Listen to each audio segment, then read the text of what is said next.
자, 보시면 사전계획이 무엇인지를 제가 아까 설명을 해드렸죠. 어느 포지션인지.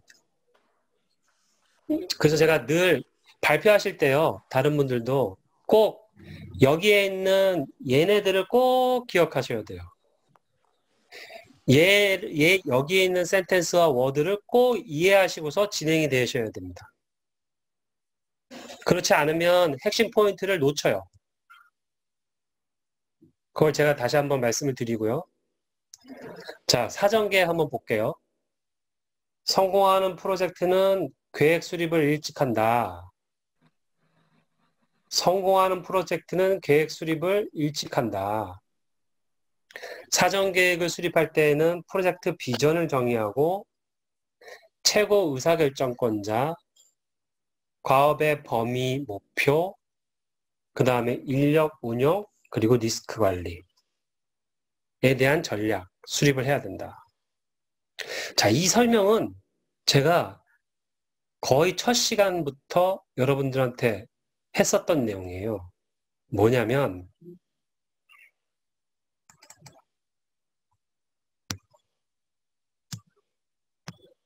기억이 나실 텐데요. 지금 여기가 우리의 as is다. 여기가 목표다.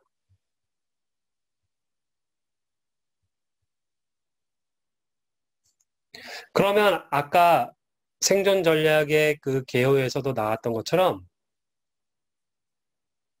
프로젝트의 비전, 목표가 있어야 된다고 그랬잖아요. 그쵸? 프로젝트의 비전, 목표가 있어야 된다고 그랬어요. 이 골은 어디서부터 오냐면 비전에서 오죠. 혹은 뭐 미션? 그러니까 이 골이 왜 필요해? 이 비전 때문에, 이 미션 때문에. 이 골이 있어야 이렇게 갈 거야? 이렇게 갈 거야. 이걸 정할 거 아닙니까? 그러니까 당연하죠. 목표가 없는 계획은 다 쓸데없는 짓이죠. 그리고 그 목표가 왜 그렇게 나왔어? 그거를 설명해주는 비전 혹은 미션이 있어야 되는 거죠. 그래서 아까 그 계획에서도 보면요. 계획에서도 다시 보면 이렇게 나와 있는 거죠. 프로젝트 계획 수립은 일찍 해야 된다. 비전을 정하고 의사결정권자를 정하고 과업의 범위와 목표를 정해라. 그래서 이 얘기가 나오는 거예요. 매우 상식적인데 사람들이 많이 인지를 하지 못하죠. 우리가 에지이지가 어디 있는지 알아야 되고요. 명확하게 달려가야 될 골이 있어야 되고요. 그 골은 왜 필요한지 비전 혹은 미션이 있어야 돼요. 그럼 여기서 비전은 뭐고 골은 뭐냐? 골은 매우 객관적이에요. 그리고 측정할 수 있어요. 하지만 비전, 미션은 되게 두리뭉실할 수 있어요.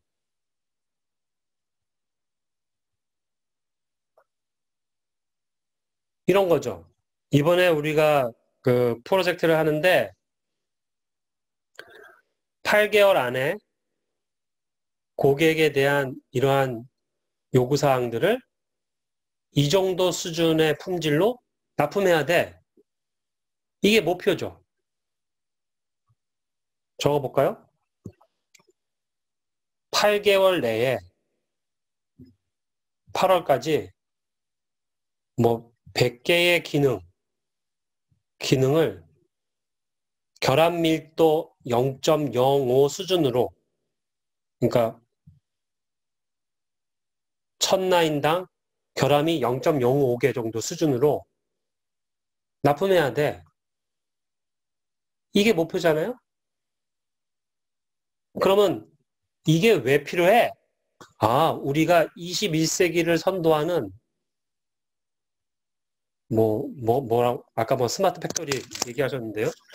스마트 팩토리 기업이 되기 위해서 이러이러이러한 비전이 있어. 근데 그걸 달성하기 위해서 이런 골이 있어야 돼. 지금 제가 뭘 설명하는 거예요? 계획을 수립할 때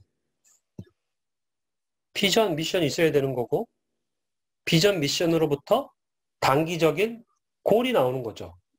골은 대부분 객관적이고 측정 가능해요. 객관적이고 측정 가능하지 않으면 그거는 달성하기 어렵죠. 두리뭉실한 거죠. 뭐 이 얘기를 하면 더 할 얘기는 많지만 제가 스킵할게요. 자, 그 다음에 또 무슨 얘기가 나왔어요? 아까 그 얘기에서. 여기 보시면 무슨 얘기가 나와요? 아까 비전 정하라고 그랬죠? 비전으로부터 목표가 나오잖아요.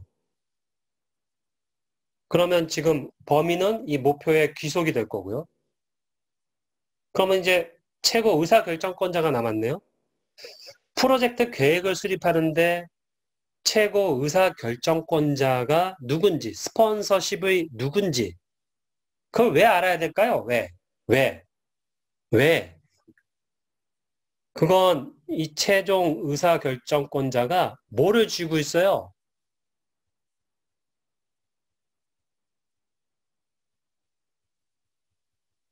이걸 쥐고 있잖아요, 보통. 인력과 돈을 쥐고 있죠. 그래서 프로젝트 플랜을 세워보고 이 책에서는 프로젝트 플랜을 3번 세운다고 그랬잖아요. 최소. 아까 제가 지웠군요. 거의 슬라이드 저기에 있군요. 슬라이드에. 3번 세운다고 그랬잖아요.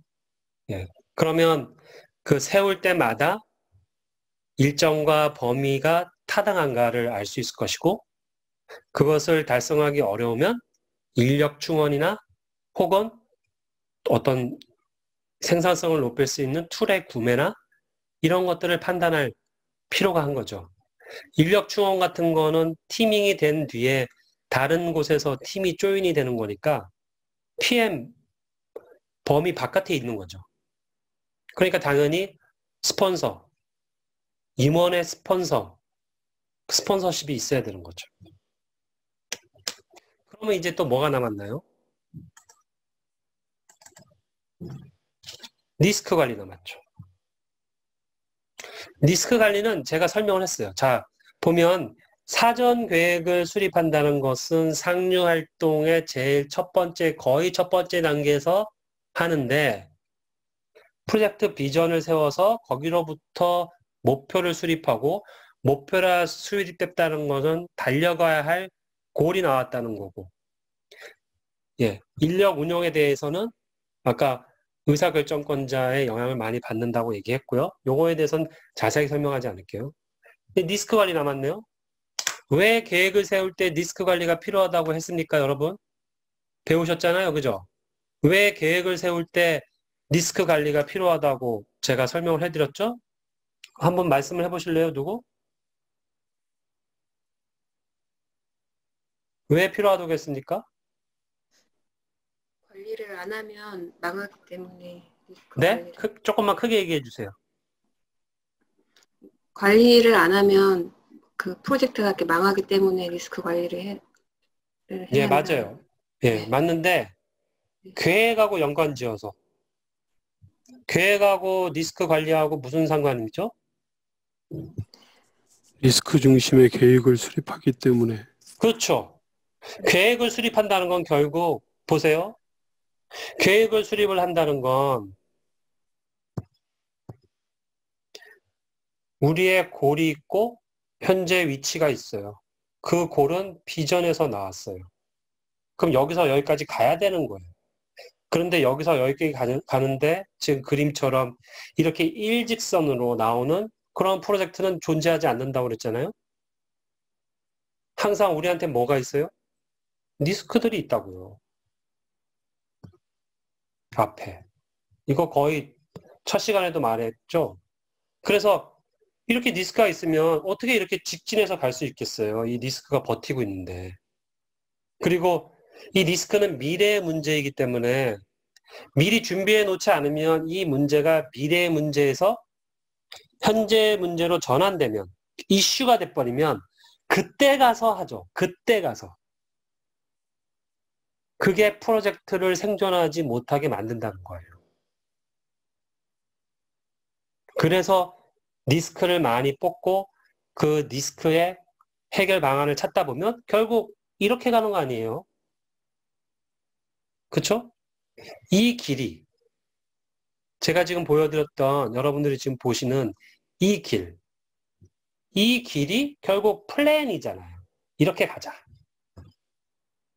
기억나시죠? 그래서 이건 다 설명했고요.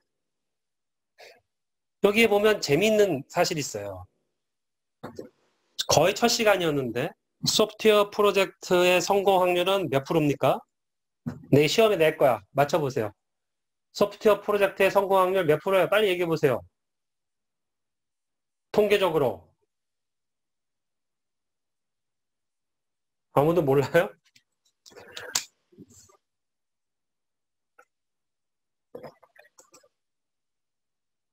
얘기해 보세요. 몇 프로예요? 25%.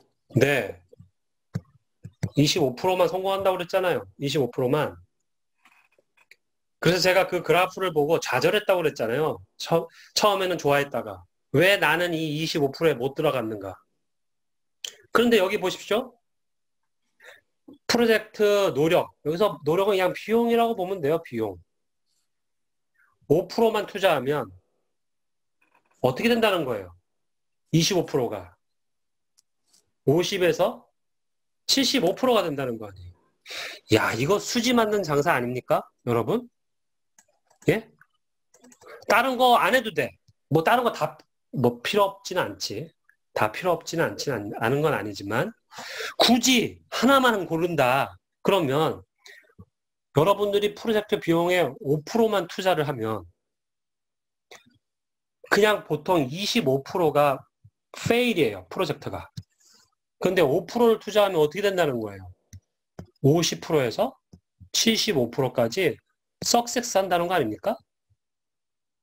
이렇게 수지 맞는 방법이 어디 있습니까? 리스크 관리를 하면 이렇게 된다는데. 그러니까 여러분, 이건 내가 얼굴을 보여주면서 얘기하겠다. 쓰지 마시고 이제 저를 보세요. 저를. 잘 보세요. 여러분들이 이 수업에서 뭐 다른 거 다 잊어도 좋아요. 이것만 잊지 않으면 돼요. 그냥 프로젝트 관리를 하면 25%밖에 성공을 못한, 25%만 성공하는 거죠. 예. 25%만 성공을 하는데, 우리가 리스크 관리에 5%만 투자를 하면 25%가 50에서 75%가 된다는 거예요. 이거 얼마나 땡 잡은 겁니까? 그쵸? 이거 안 할 거예요? 이거 안 하면 바보죠. 이거 하면 된다는데. 나 프로젝트 관리 어떻게 해야 되는지 모르겠어요. 너무 반성돼요. 뭐 교수님 강의 듣고 제가 많이 찔렸어요. 괜찮아. 안 찔려도 돼요. 그냥 5% 투자해, 5%. 그럼 잘 보세요. 자, 5%. 저게 무슨 의미인지 제가 설명을 해줄게요. 하루 여러분 워킹데이 8시간 한다고 해보세요. 분으로 치면 480분입니다. 그쵸? 그러면 하루에 480분에 곱하기 5% 해봐요. 그럼 이거 얼마입니까? 몇 분이에요? 이것도 내가 계산을 해봐야 돼요. 24분. 자, 여기 내가 피해 많은 짬밥이다. 나 피해 많은 짬밥이다. 아니면 피해 이상. 나 PM 애들을 사업부를 총괄하고 있는 임원이다. 계시죠? 여러분들의 일과 중에 24분만 리스크 관리에 써보라고요. 그러면 그 프로젝트 25%가 50에서 75% 성공한다고요. 이거 안 해요? 다 필요 없어, 다. 다 필요 없는 건 아니에요. 이렇게 과격하게 말하면 안 돼. 필요하지. 필요한데 굳이 하나만 고르면 여러분 이걸 골라야 되는 거예요. 리스크 관리. 그러면 거의 끝나는 거예요. 거의 끝나. 이 그래프는 이미 여러 통계에서도 나와요. 지금 여기 보세요. 나오지 않습니까? 쭉쭉쭉쭉 치고 갔다가 이렇게 떨어지는 이 곡선. 요 정도 구간에 있을 때. 그러니까 적절하게 너무 많이 해봤자 소용없으니 요 정도 선이겠죠? 5에서 한 10% 정도 돼 보이는데 책에서는 한 5% 정도를 얘기하는 거죠.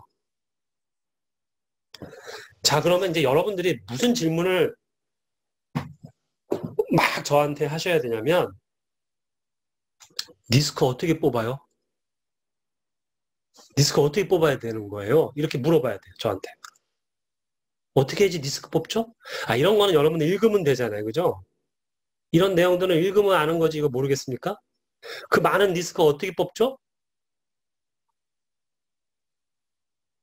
절 보세요. 쓰지 마시고.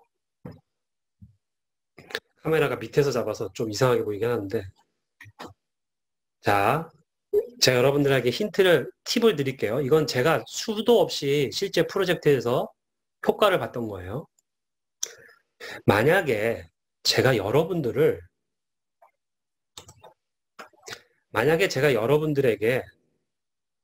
오늘 수업 한 사람당 질문 3개씩 다 하시고 그래야지 수업이 끝납니다. 그러기 전에는 절대 수업이 끝나지 않아요.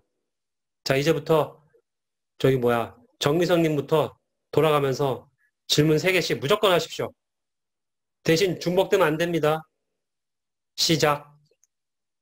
자, 그러면 될까요? 안 될까요? 지금 조교하고 저 빼고 지금 수업 듣는 분이 23명이에요. 그러면 69개의 질문이 나와야죠. 중복되면 안 되는 69개의 질문. 그쵸?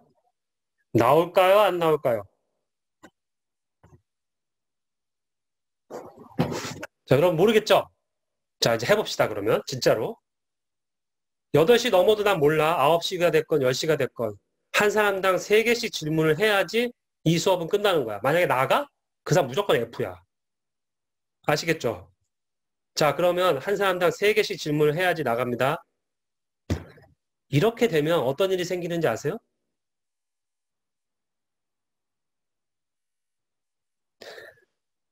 수업을 마치기 위해서 내가 뭐를 질문하고 싶어서가 아니라 빨리 마쳐야 되니까.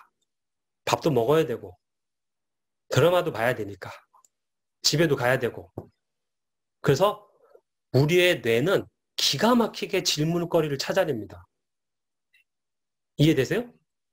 그 이유는 뭐냐면 한 사람당 3개씩 한 사람당 3개씩 질문을 찾아서 얘기하세요. 중복되지 않게. 그 목표가 명확하기 때문에 찾아와요. 이와 같이 리스크 관리를 할 때, 리스크를 도출할 때 조직적인 측면에서도 보십시오. 구성원들의 관계적인 측면도 보시고 기술적인 측면도 보시고 혹은 고객사, 우리 요구사항을 주시는 분들도 보시고 그런 관점들을 보세요. 이렇게 얘기도 하면 도움이 되겠지만 가장 크게 효과적을 볼 수 있는 건 제가 여러분들에게 질문 3개를 하지 않으면 수업은 끝나지 않습니다. 라고 말한 것처럼 여러분들 팀 있죠? 팀? 네. 팀에서 여러분들이 이제 PM이나 그 이상을 하시면 다 모아놓고 야, 이따가 오후 2시에 리스크 회의할 거니까 인당 3개씩 갖고 와. 끝. 대신 중복되면 안 돼. 자, 그러면 여러분 팀은 인당 3개씩 리스크를 가지고 올까요? 안 갖고 올까요? 해보세요. 무조건 갖고 와요. 기가 막히게 갖고 옵니다. 그리고 그거를 주기적으로 해요. 한 달에 한 번씩. 그럼 리스크가 어떻게 돼요? 뭐 쌓이지. 엄청 많이 쌓이잖아요. 리스크가. 디스크가 엄청 많이 쌓이니까 디스크가 많이 쌓인다는 건 이게 많아진다는 거 아니에요? 이거. 이게 많아지니까 요건 이렇게 피해가면 되겠는데? 요건 돌파하면 되겠는데? 계획이 매우 세밀해지죠. 이 리스크를 찾으니까. 근데 이거 혼자서 못 찾아요. 그러니까 어떻게 해요? 인당 3개씩 갖고 와 시켜보라는 거예요. 된다니까요? 돼요. 제가 여러분들에게도 실험을 해볼 수 있는데 차마 그런 고통을 드리고 싶지는 않아서 제가 하지는 않을 거예요.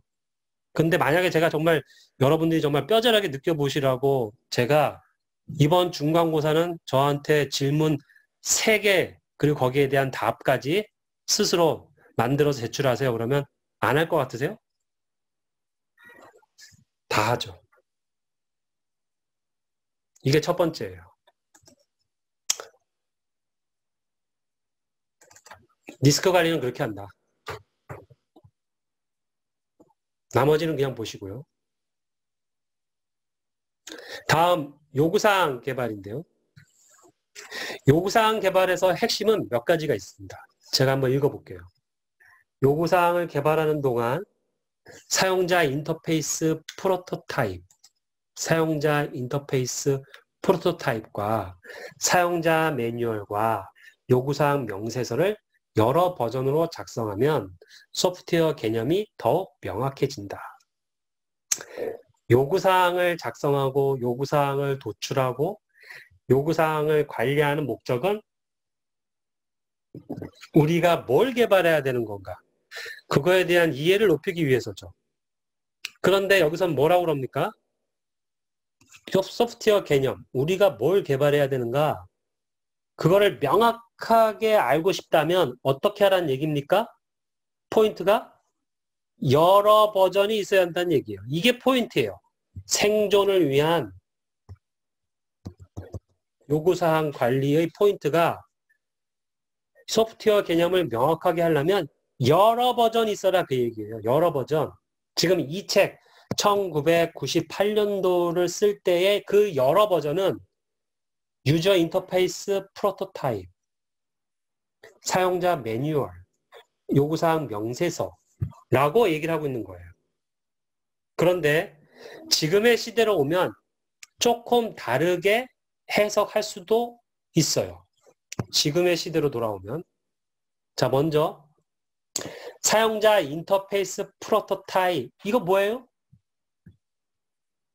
UI지 뭐. 그쵸? UI. 요즘 뭐 UI 같은 경우에는 제플린이나 피그마 이런 협업 툴을 가지고 UI를 리뷰하죠. 아까 발표하실 때 인베디드는 안 맞는다. 맞아요. 왜 안 맞아? UI가 없어, 인베디드는. UI가 없으면 이건 뭐겠어요? 결국 내가 만들 것과 외부의 개체 간의 인터랙션을 어떻게 할 것인가에 대한 프로토타입이잖아요. 그죠? 인터페이스, 인베디드 시스템도 마찬가지예요, 그러면. 뭐가 있어야 돼요? 내가 앞으로 만들 시스템이 있고, 이렇게 외부와 이거, 뭘 주고받는지에 대한 정의죠. 얘가, 결국에. 자, 여러 버전을 만들어야 되는데 그 버전의 하나의 카테고리가 뭐냐면 우리 시스템과 외부와의 인터랙션을 설명하는 버전. 그 요구사항. 그 외부가 사람이면 유저 인터페이스 프로토타입이고 시스템이면 그 시스템과 우리 만들어지게 될 그 시스템 간의 인터랙션을 설명하는 거. 그거 있으면 되는 거예요. 그게 다 이 범주라는 거예요. 두 번째는 사용자 매뉴얼이에요. 사용자 매뉴얼. 이건 뭐냐면 사용자 매뉴얼이기 때문에 우리 시스템을 결국에 사람이 쓰잖아요. 어떤 소프트웨어건 다 사람이 쓸 거 아닙니까? 아주 코어 영역의 인베디드 모듈이 아닌 이상은 대부분 다 사람이 쓸 거 아닙니까? 그러면 사용자에게 주는 가치를 정의한 요구사항을 만들어라, 그 얘기예요. 세 번째, 요구사항 명세서. 얘는 뭐냐면 외부 시스템 혹은 사용자와의 인터랙션에 대한 설명도 아니고 사용자에게 가치를 설명해 주는 내용도 아닌 외적이 아닌 모든 것들. 그러니까 예를 들면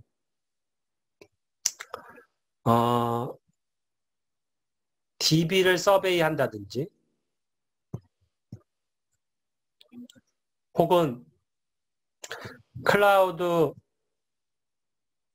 IaaS를 골라야 되는데 IaaS를 고를 때 이러이러한 조건에 맞는 IaaS를 골라야 한다든지 이런 설명들은 실사용자는 별로 관심이 없는 영역들이에요. 하지만 개발을 할 때 정의되어져야 하는 명세들이죠. 이해되십니까? 예.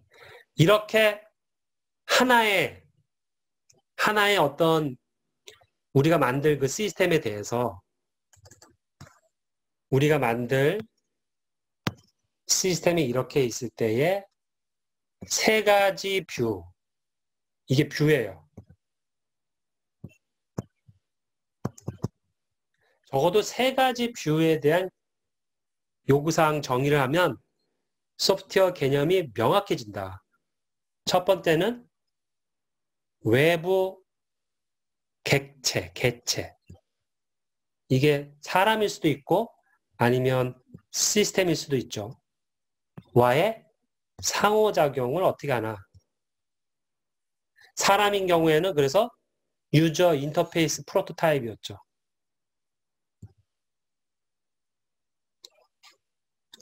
두 번째 뷰는 뭐였습니까? 두 번째 뷰는 사용자에게 가치를 주는 게 어떤 건가를 설명하는 거. 보통 이제 유저 스토리 같은 거예요. 세 번째는 뭐였어요? 여기에도 해당되지 않는데 꼭 필요한 거. 개발자에게 의미를 주는 거예요, 사실은. 기술적인 요소. 제약사항. 종속사항.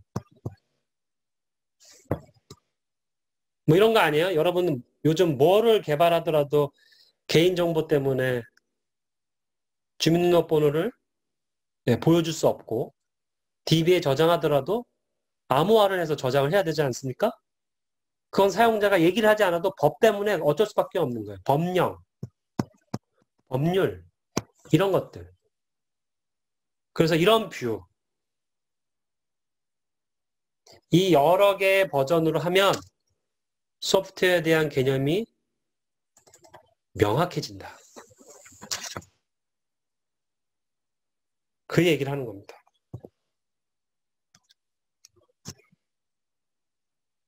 자, 그 다음에요. 이 방법을 통해 요구사항의 최적 집합을 구할 수 있으며 훌륭한 아키텍처를 만드는데 기초를 다진다. 그렇죠. 또한 시간이 많이 소요되는 상세 요구사항 문서를 없앰으로써 프로젝트를 간소화시키며 사용자 문서 때문에 중요한 작업이 영향을 받지 않게 된다. 오히려 여러분들 이렇게 질문할 수도 있어요. 이 세 가지 버전을 하면 오히려 시간이 오래 걸리는 거 아닙니까? 이 각각의 세 가지 버전을 완성하라는 얘기가 아니에요. 작성하라는 얘기지. 얘를 완성하라는 얘기가 아니고요. 이 각각의 버전을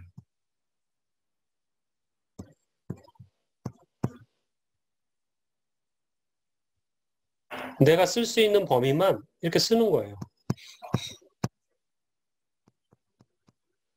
그런데 언제 얘를 확정해야 되냐면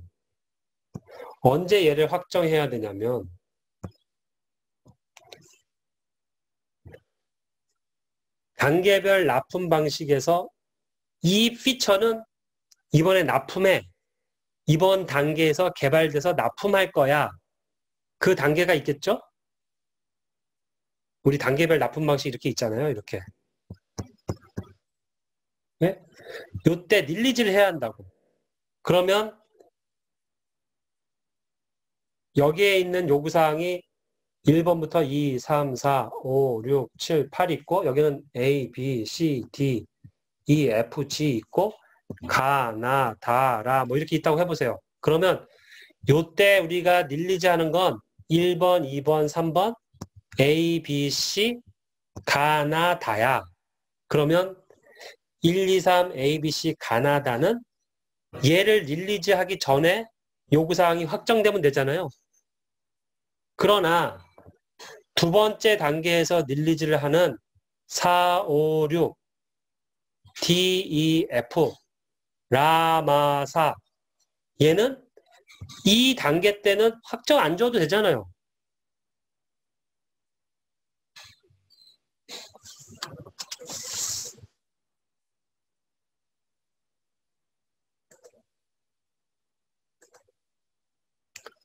이해되시나요? 예.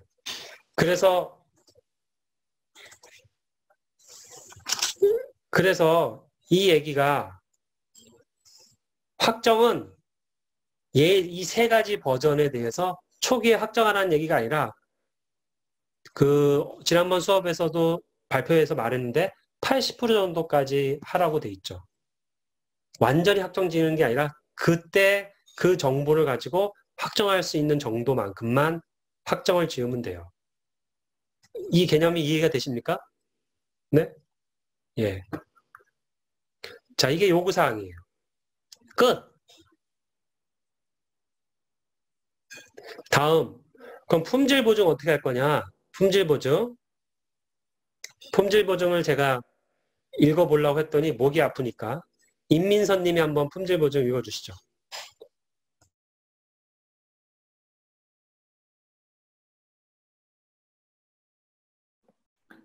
예전에는 소프트웨어 품질 보증을 전적으로 테스트 단계에서 하는 것으로 생각했다. 그러나 효율적인 프로젝트에서의 품질 보증은 이제 테스트, 테크니컬 리뷰, 프로젝트 계획 등과 같이 프로젝트 초기의 경제적인 방법으로 결함을 발견하여 수정하기 위한 모든 방법을 포함한다. 네. 보면 예전에는 품질 보증하면 테스트라고 생각을 했는데 이미 1998년 이후로부터 품질 보증은 이 테스트만을 의미하는 게 아니라 테크니컬 리뷰, 프로젝트 계획과 같은 프로젝트 초기에 할 수 있다. 이 얘기는 제가 전에 얼핏 얘기를 했었습니다. 생존을 위해서 그럼 품질 보증 어떻게 할 거야? 이거 설명하면 이제 오늘 강의 끝나요. 전에도 한번 강의를 했는데 제가 한번 설명을 해드릴게요.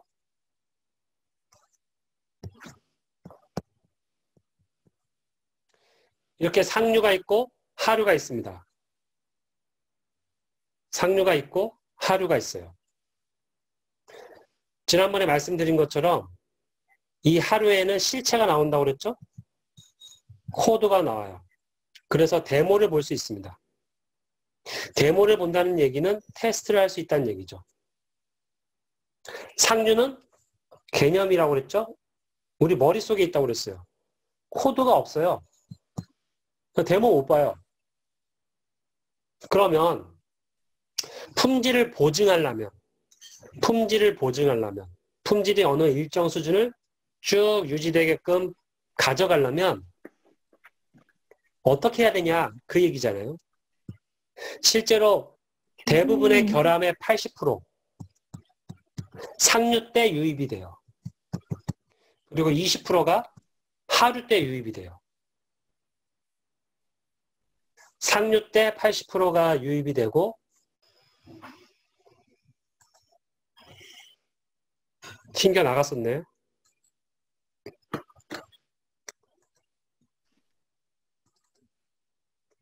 자, 다시 들리시죠? 들리세요?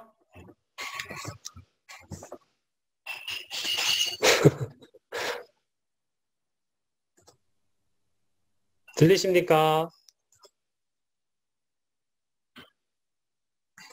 예, 지금은 들립니다. 네, 네, 들립니다. 예, 거의 다 끝나가는데 그러네. 자, 여기까지 제가 설명한 거 들으셨죠? 예, 들으셨죠? 자, 여기 보면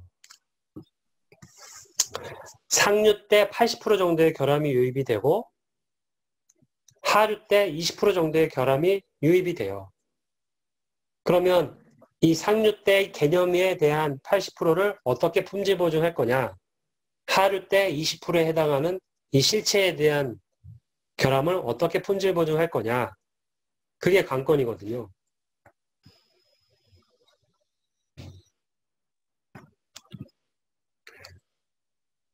여러분들 하나도 못 들었죠? 혼자 떠들고 있었네. 다시 할게요, 그럼.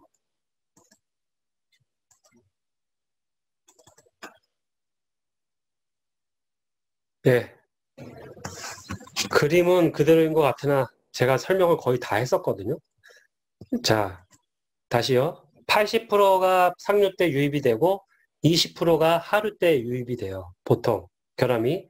그러면 너무 명확하게 보이지 않으세요? 하류 때 품질 보증은 뭐에 집중한다? 테스트죠, 뭐. 테스트.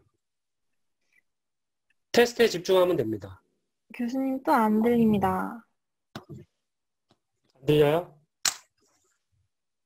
알았어요. 이 하류 때의 실체에 대한 결함이 20%니까 얘는 명백하게 테스트를 하면 찾아낼 수 있겠죠. 그런데 이 문제는 상류예요. 여기는 사람들이 어느 정도 인지를 해요. 물론 잘하는 건 아니지만 인지를 합니다. 문제는 상류예요. 이 전체가 품질 보증이라고.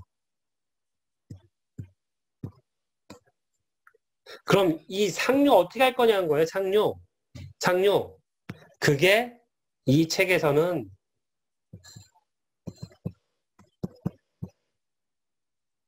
테크니컬 리뷰를 해라. 혹은 피어 리뷰를 해라. 라고 얘기를 하고 있습니다. 테크니컬 리뷰를 해라. 혹은 피어 리뷰를 해라. 기술적인 검토를 하는 거를 테크니컬 리뷰. 동료랑 같이 하는 걸 피어 리뷰. 누구랑 하느냐, 뭘 하느냐. 이 차이로 설명을 한 것 뿐이에요. 이 테크니컬 리뷰, 피어 리뷰. 흔히 말하면 여러분들이 많이 들어봤던 코드 리뷰.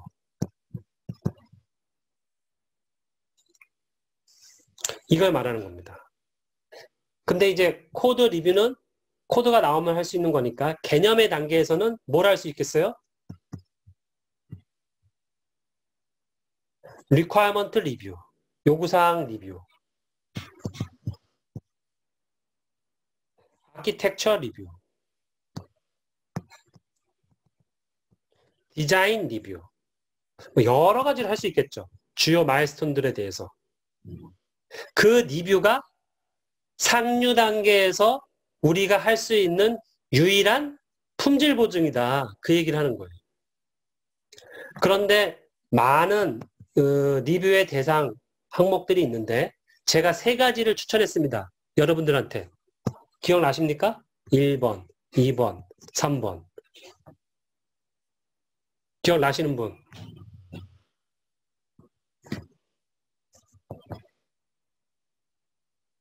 뭘까요?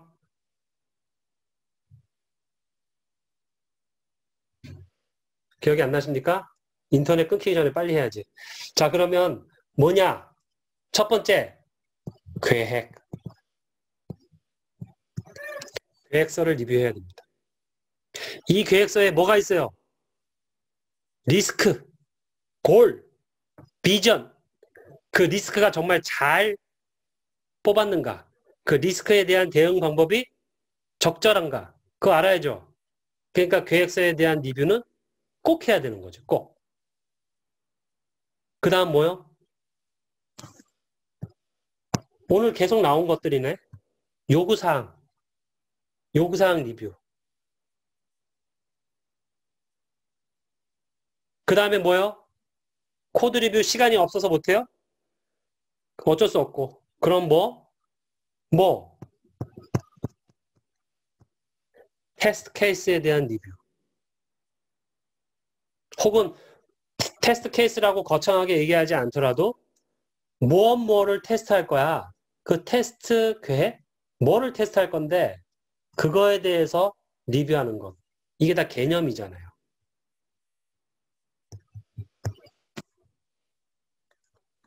여기에 이제 플러스로 덤으로 추가를 하자고 하면 코드까지 하면 좋죠. 다른 거는 너무 빡세서 어려우실 수 있어요. 하지만 계획서, 요구사항서, TC 좀 더 나아가면 코드 리뷰까지 하면 뭐가 되는 거예요? 상류활동 때의 품질 보증, 하류활동 때는 테스트로 품질 보증. 그래서 품질 보증을 할 수 있는 준비를 하는 거죠. 자, 그럼 지금 말씀드렸던 내용들을 가지고 보면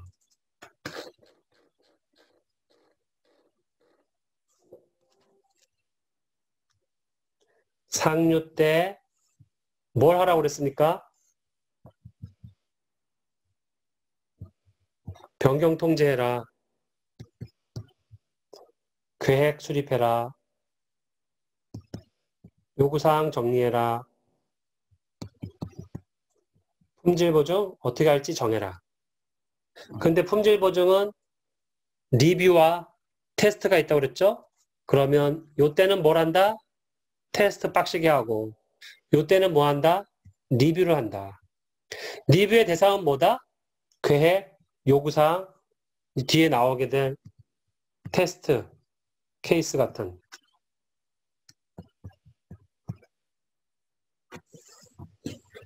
이렇게 하는 것이 좋다. 이게 생존을 위한, 프로젝트 관리를 할 때 생존을 위해서 품질 보증은 이렇게 준비를 하면 된다. 이거를 애쓰면 된다. 그 얘기예요.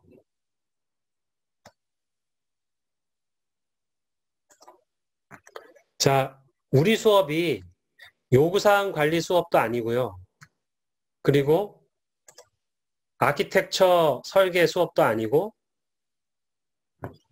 뭐 테스트, 소프트웨어 테스트 방법 수업도 아니잖아요. 프로젝트 관리예요.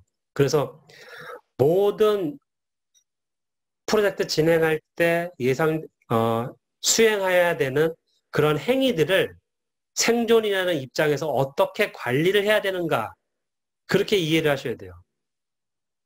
쉽게 얘기하면 여러분들이 다 PM이에요. 그 이상이에요. 그러면 우리 팀원들한테 뭘 시켜야 되나, 내가. 그리고 내가 뭘 체크해야 되나. 그렇게 이해를 하시면 돼요. 그러면 변경을 어떻게 통제할 것인지 그거 수립해야 되는구나. 계획 이렇게 수립하자고 얘기를 해야겠구나. 그 다음에 요구사항은 이러한 버전들을 뽑아보라고 얘기를 해야겠구나. 그 마지막으로 오늘 했던 거, 품질 보증은 리뷰는 이런 건 꼭 하라고 해야겠구나. 테스트는 데모 보면서 그 테스트하는 거를 계획에 넣어야겠구나. 이게 관리 포인트예요. 프로젝트 관리에서 생존을 위한. 그렇게 이해를 하셔야 돼요. 하나하나 깊이 있게 들어가면 소프트웨어 테스트 수업이 되고 요구사항 관리 수업이 되고 아키텍처 설계 수업이 되기 때문에 그 영역까지는 들어갈 수도 없고 들어갈 필요도 없어요. 관리에서는. 그 포인트만 짚으시면 됩니다.